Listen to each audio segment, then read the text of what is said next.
Hello, my name is Ash, a counselor in training. This is my Relatable study podcast for individuals who need help studying for their NCE, CPCE, and other related counseling exams. I'm going to go through many questions from multiple resources and make the answers relatable to both you and me. So get your listening ears on and let's get studying. A counselor decides to use the Leibowitz Social Anxiety Scale, LSAS, to assess the severity of social anxiety symptoms of a new client. What is the primary purpose of using the LSAS in this context? A. To determine the client's level of depression. B. To assess the client's cognitive functioning. C. To evaluate the severity of the client's social anxiety symptoms in social and performance situations. D. To measure the client's general anxiety levels unrelated to social situations.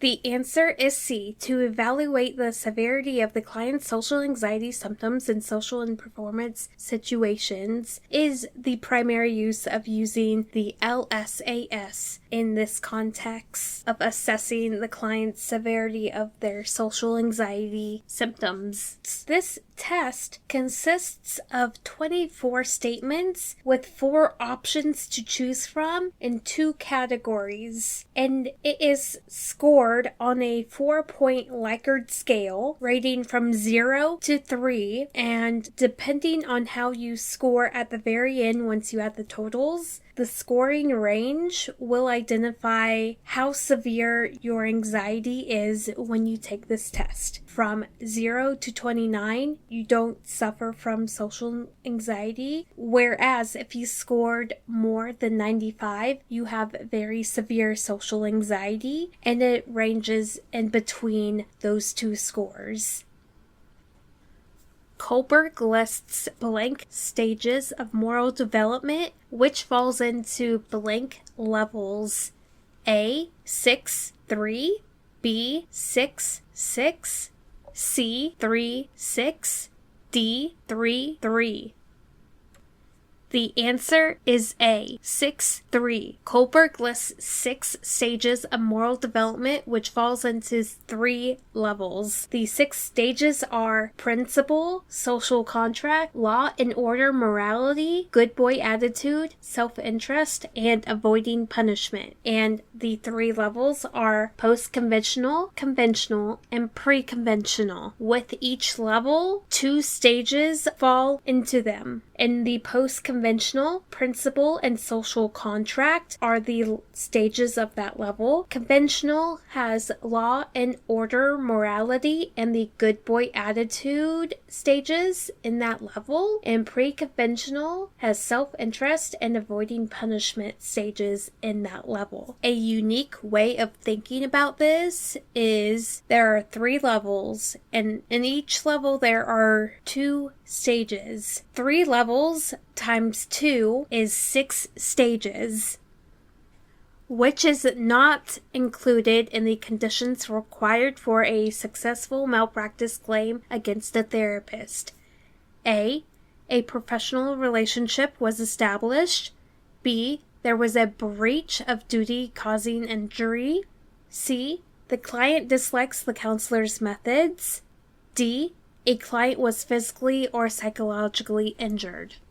The answer is C. The client dislikes the counselor's methods is not included in the conditions required for a successful malpractice claim against a therapist, because if a client does not like something that the counselor is doing, but it does not involve physical or psychological injury, a breach of duty that causes an injury, and the professional relationship was already established, then that rules out a malpractice claim. The counselor can adjust their methods and figure out ways for a client to like what they are experiencing so that they can heal. If the client dislikes the counselor can make referrals for them if needed.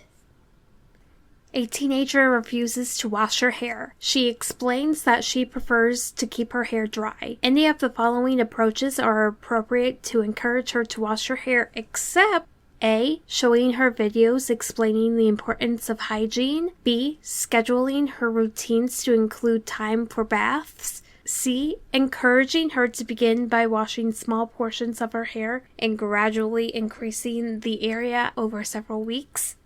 D. Asking her mother or sister to wash her hair during baths. The answer is D. Asking her mother or sister to wash her hair during baths. This takes away the teenager's autonomy with her hair care because the mother or sister is washing her hair instead of her by beginning to wash small portions of her hair and gradually increasing over several weeks, scheduling routines for bath, and showing her videos explaining the importance of hygiene are all appropriate steps to keep this teenager's autonomy when doing self-care and hygiene activities. A person who lives by his or her individual consciousness and universal ethical principles. A. Has, according to Kohlberg, reached the highest stage of moral development. B. Is in the pre-conventional level. C. Is in the post-conventional level of self-acceptance and moral principles. D. A and C. The answer is D, A and C. A person who lives by his or her individual consciousness and universal ethical principles has, according to Kohlberg, reached the highest stage of moral development and is in the post-conventional level of self-acceptance and moral principles. For example, a person might weigh the ethical implications of options and make a decision based on their own values and principles, even if it may come with negative consequences.